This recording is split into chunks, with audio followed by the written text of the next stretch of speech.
नमस्कार दोस्तों, आशा करते हैं आप सभी स्वस्थ होंगे। तो चलिए शुरू करते हैं इकोनॉमिक्स के कुछ महत्वपूर्ण प्रश्न जो कि एग्जाम में पूछे जाते हैं। ये प्रश्न आपके जीएसटी और बजट से संबंधित होंगे। तो चलिए शुरू करते हैं बिना किसी देरी के। तो आपके सामने है पहला क्वेश्चन है, सेवा कर, बिक्री कर, उत्पाद कर तथा सीमा शुल्क किस कर की श्रेणी में आते हैं? तो इसका सही उत्तर होगा ऑप्शन नंबर ए। क्योंकि देखिए सेवा कर, बिक्री कर, उत्पाद कर तथा सीमा शुल्क कर ये जो है अप्रत्यक्ष कर की श्रेणी में आते हैं, यानी कि इनडायरेक्ट ये टैक्स है। ठीक है, देखिए टैक्स आपको बता दे थोड़ा थोड़ा, बड़ा बड़ा टैक्स जो दो प्रकार का होता है, डायरेक्ट टैक्स है, इनडायरेक्ट टैक्स, प्रत्यक्ष और अप्रत्यक्ष कर। ठीक है, अगला व्यक्तिगत आयकर, निगम कर, उपहार कर, संपत्ति कर, ब्याज कर तथा प्रतिभूति व्यवहार कर किस प्रकार की कर श्रेणी में आते हैं? तो इसका सही उत्तर होगा ऑप्शन नंबर बी, प्रत्यक्ष कर की श्रेणी में आते हैं। ठीक है, अगला भू राजस्व कर, कृषि आयकर, व्यवसाय कर तथा पथ पर किस प्रकार की कर श्रेणी में आते हैं? तो इसका सही उत्तर हो जाएगा ऑप्शन नंबर ए, राज्य सरकार की प्रत्यक्ष श्रेणी में आते हैं। अगला है बिक्री कर, व्यापार कर, स्टाम्प शुल्क, व्यवसाय कर, राज्य उत्पाद कर, वाहनों पर कर, शिक्षा उपकर, सट्टेबाजी पर कर तथा डीजल पेट्रोल पर बिक्री कर किस प्रकार की श्रेणी में आते हैं? तो इसका सही उत्तर हो जाएगा ऑप्शन नंबर बी, राज्य सरकार की अप्रत्यक्ष कर श्रेणी में ये आते हैं। अगला है व्यक्तिगत रूप से तथा समाज के लिए हानिकारक वस्तु एवं सेवाओं पर लगाया जाने वाला टैक्स जो है क्या कहलाता है? क्या कहलाता है? तो इसका सही उत्तर हो जाएगा ऑप्शन नंबर सिन टैक्स, सिन टैक्स कहलाता है। अगला है सरकारी स्तर पर सर्वप्रथम परिवार नियोजन कार्यक्रम किस देश ने अपनाया था? तो इसका सही उत्तर हो जाएगा option number A, Bharat, Bharat ने अपनाया था। अगला है स्टाम्प शुल्क का संग्रह एवं विनियोजन कौन करता है? इसका सही उत्तर हो जाएगा option number A, option number A इसका सही उत्तर हो जाएगा, जो कि राज्य सरकार करता है। अगला है पहली बार इंपॉर्टेंट क्वेश्चन है, पहली बार सेवा कर किस वर्ष शुरू किया गया था?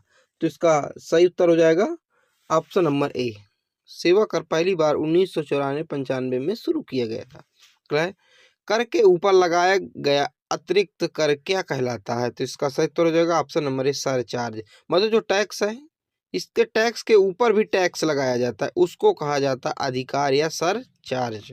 अगला है भारत में जीएसटी को अपनाने वाला पहला राज्य कौन सा है? तो इसका सही उत्तर हो जाएगा ऑप्शन नंबर सी, असम। भारत का ऐसा राज्य जिन्होंने जीएसटी को पहले अपनाया हुआ है असम है। इंपॉर्टेंट है, याद रखिएगा। अगला है कर ढांचे में सुधार के लिए सुझाव देने हेतु किस समिति का गठन किया गया था? तो इसका सही उत्तर हो जाएगा ऑप्शन नंबर ए, चलैया समिति, चलैया समिति का गठन किया गया था, जो कि 1991 में। अगला है भारत में सबसे ज्यादा राजस्व किससे प्राप्त होता है? तो इसका सही उत्तर हो जाएगा ऑप्शन नंबर ए, उत्पाद कर, उत्पाद कर से भारत में सबसे ज्यादा जो है राजस्व प्राप्त होता है। अगला है वाचु समिति का संबंध किस कार्य क्षेत्र से है? तो इसका सही उत्तर हो जाएगा ऑप्शन नंबर सी, प्रत्यक्ष कर, प्रत्यक्ष कर से वाचु समिति का संबंध है, इसको याद रखिएगा आप लोग। अगला है विश्वव्यापी महामंदी द ग्रेट डिप्रेशन कब हुई थी?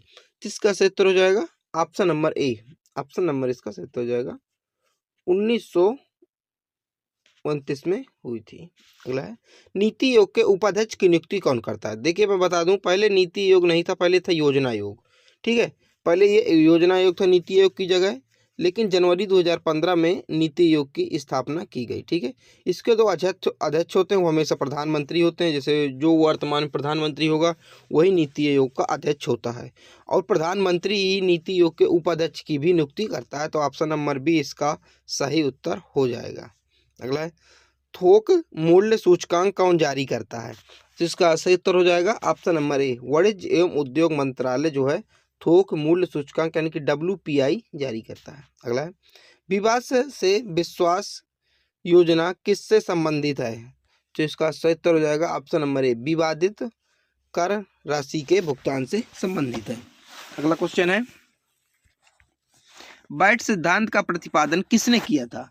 तो इसका सही उत्तर हो जाएगा option number B, Wilhelm von Siemens, Wilhelm von Siemens ने जो है बैट सिद्धांत का प्रतिपादन किया था। अगला है राज्य स्तर पर बैट यानी कि बैट किस कर के स्थान पर लागू किया गया था। तो इसका सही उत्तर हो जाएगा ऑप्शन नंबर ए, बिक्री कर के स्थान पर वैट को लागू किया गया था। अगला है, काले धन को सफेद करने या वैध करने की प्रक्रिया क्या कहलाती है? देखिए, जैसे बहुत अनलीगल तरीके से जो धन कमा लिया गया, अब उसको जो कि सरकार की नज़रों में कोई अकाउंट में ट्रांसफर नहीं कर सकते, वो क्या किए रहते हैं, रखे रहते हैं। ठीक है, तो उनको जो है वैध करने की, यानी कि सरकार की नज़रों में कि कहीं से कुछ काम करके कमाया गया है, तो उसको जो सफेद या वैध करने की प्रक्रिया को जो है क्या कहलाती है, उसको कहते हैं मनी लॉन्ड्रिंग कहलाती है। कुछ ना कुछ करके वो लोग उसको क्या कर लेते हैं, सफेद कर लेते हैं, कि वैध कर लेते हैं। वर्ष 2012 में मनी लॉन्ड्रिंग पर रोक लगाने के उद्देश्य से कौन सा नया कर लगाया गया था? इसका सही उत्तर हो जाए option number B, angel tax जो है लगाया गया था। इसको याद रखिएगा। भारत में वस्तु एवं सेवा कर की व्यवस्था कब से शुरू की गई थी?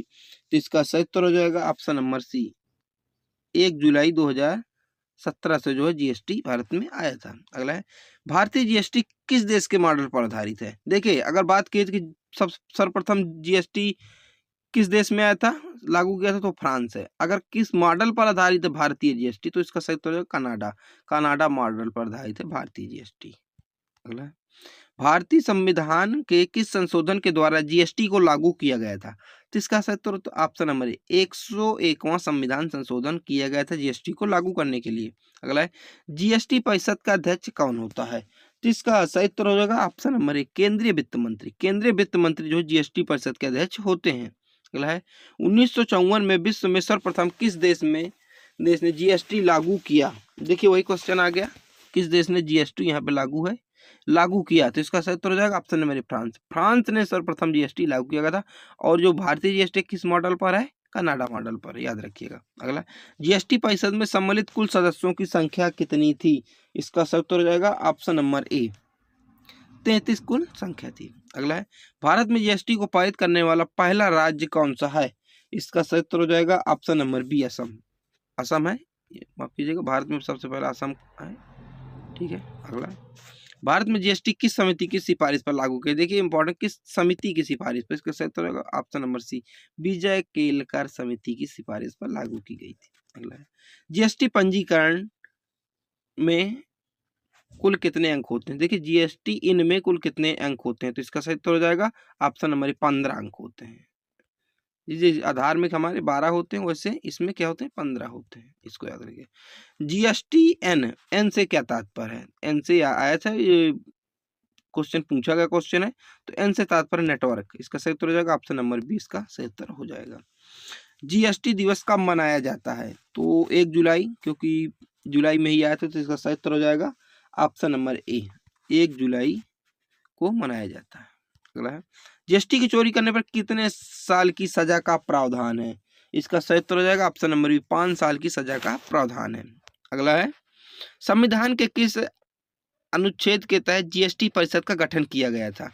किसके किया गया था? इसका सही उत्तर हो जाएगा ऑप्शन नंबर ए, 279 ए के तहत जो है जीएसटी परिषद का गठन किया गया। जीएसटी के कितने प्रकार होते हैं? तो इसका सही उत्तर हो जाएगा ऑप्शन नंबर ए, 3 प्रकार होते हैं। ठीक है। अगला है, वार्षिक वित्तीय विवरण, यानी कि जिसको बजट ऐसा शब्द है नहीं, उसको वार्षिक, जो हमारे संविधान में लिखा है उसे वार्षिक वित्तीय विवरण कहते हैं। संविधान में बजट शब्द कोई नहीं है। ठीक है, का उल्लेख संविधान के किस अनुच्छेद में है? इसका कोई वो नहीं है कि किस अनुच्छेद में है। इसका सही उत्तर हो जाएगा ऑप्शन नंबर सी, 112। अगला है, भारत में बजट प्रणाली की शुरुआत का श्रेय किस वायसराय को जाता है? इसका सही उत्तर हो जाएगा option number B, Lord Canning को जाता है। अगला है, भारत में प्रथम बजट कब प्रस्तुत किया गया था? तो इसका सही उत्तर हो जाएगा ऑप्शन नंबर ए, 18 फरवरी 1860 को किया गया था। भारत की प्रथम पूर्णकालिक महिला वित्त मंत्री कौन थी? तो इसका सही उत्तर हो जाएगा option number B, Nirmala Sitharaman. अगला है, केंद्रीय वित्त मंत्री बजट सत्र में किसके द्वारा पेश किया जाता है? बजट संसद में किसके द्वारा पेश किया जाता है? तो इसका सही उत्तर हो जाएगा option number B, option number 20 का सही उत्तर हो जाएगा, वित्त मंत्री के द्वारा पेश किया जाता है। अगला है, भारतीय बजट व्यवस्था का जनक किसे माना जाता है? तो किसे कहा जाता है भारतीय बजट व्यवस्था का जनक? तो इसका सही उत्तर हो जाएगा option number A, James Wilson, इस नाम को याद रखिएगा आप लोग, जेम्स विल्सन। बजट शब्द का अर्थ क्या होता है? देखिए बजट शब्द का क्या होता अर्थ होता है, चमड़े का थैला। ऑप्शन नंबर ए इसका सही उत्तर हो जाएगा। भारत में शून्य आधारित बजट सर्वप्रथम प्रस्तुत किया गया था। तो किसने प्रस्तुत किया था शून्य आधारित बजट? तो ऑप्शन नंबर बी इसका सही उत्तर राजीव गांधी जी ने प्रस्तुत किया था। राजकोषीय घाटे की अवधारणा किस समिति ने प्रस्तुत की थी?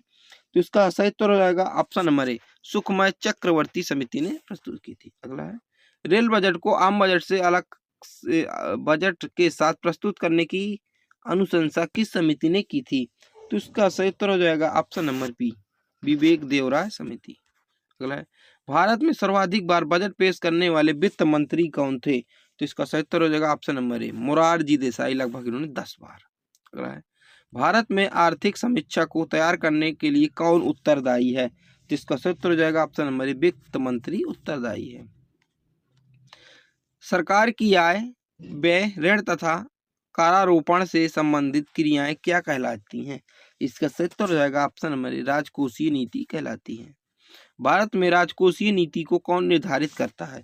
तो इसका सही उत्तर हो जाएगा ऑप्शन नंबर डी वित्त मंत्रालय जो है करता है। अगला है, किसी वित्तीय वर्ष में जब कुल प्राप्तियां कुल राजस्व व्यय से कम हो तो उसे क्या कहा जाता है? तो इसका सही उत्तर हो जाएगा ऑप्शन नंबर ए राजस्व घाटा कहा जाता है। ठीक है, याद रखिएगा। अगला है, प्रभावी राजस्व घाटा किसके द्वारा प्रस्तुत किया जाता है? तो इसका सही उत्तर हो जाएगा ऑप्शन नंबर सी लोक लेखा समिति के द्वारा प्रस्तुत किया जाता है। वित्तीय वर्ष 1973-74 के लिए पेश किए गए आम बजट को क्या कहा जाता था? ठीक है, तो इसका सही उत्तर हो जाएगा option number C black budget कहा जाता था। अगला है, शून्य आधारित budget, zero budget, based budget को अन्य किस नाम से जाना जाता था? जिसका सही उत्तर हो जाएगा option number B sunset budget के नाम से भी जाना जाता था। अगला है, वर्ष 1948 से 49 में बजट में पहली बार अंतरिम शब्द का प्रयोग किसने किया था? तो इसका सही उत्तर हो जाएगा ऑप्शन नंबर ए आर के मुखम शेट्टी ने प्रस्तुत किया था। अगला है, भारतीय संविधान में कृषि को किस सूची के अंतर्गत रखा गया? देखिए 3 सूची होती है, राज्य सूची, संघ सूची और समवर्ती सूची। तो इसको किस कृषि को पूछा गया किस सूची के अंतर्गत रखा गया? तो इसका सही उत्तर हो जाएगा ऑप्शन नंबर ए राज्य सूची के अंतर्गत रखा है। आप लोग कमेंट में बताएं कि शिक्षा को किस सूची के अंदर रखा गया है। अगला है, 1 हेक्टेयर से कम कृषि भूमि क्या कहलाती है? तो इसका सही उत्तर हो जाएगा ऑप्शन नंबर ए सीमांत जोते या सीमांत किसान कहलाता है। अगला है, मौसम आधारित फसल बीमा योजना सर्वप्रथम किस राज्य सरकार द्वारा लागू की गई, राज्य द्वारा लागू की गई थी? तो इसका सही उत्तर हो जाएगा ऑप्शन नंबर सी कर्नाटक द्वारा। अगला है, राष्ट्रीय खाद्य सुरक्षा मिशन किस वर्ष प्रारंभ किया गया था? तो इसका सही उत्तर हो जाएगा ऑप्शन नंबर 2007-8 में प्रस्तुत किया गया था। आज की वीडियो का लास्ट क्वेश्चन है। अगला है, राष्ट्रीय चावल शोध संस्थान कहाँ स्थित किया गया था? तो इसका सही उत्तर हो जाएगा ऑप्शन नंबर डी कटक में किया गया था।